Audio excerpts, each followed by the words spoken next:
Speaking at the Ghana Traditional Council today, King Tackie Teiko Tsuru II said the relationship between the Ghana state and the Islamic community, when managed properly, will encourage a better Ghana.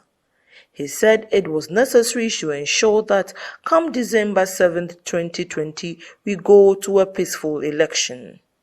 He advised the Islamic community to ensure that they are not used as tools by politicians to cause mayhem. King Tackie Teiko Tsuru II addressed the National Chief Imam Sheik Osmanu Nuhu Sharubutu and other Islamic chiefs when they paid a courtesy call on him at the Ghana Traditional Council.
Addressing the king, Sheik Osman Nuhu Sharubutu said his visit was intended to congratulate King Tackie Teiko Tsuru II on his installment as the king of the Ghana state in respect to culture and tradition. He prayed for the new king.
Report by Nako Koimenta for Ribi News, Accra.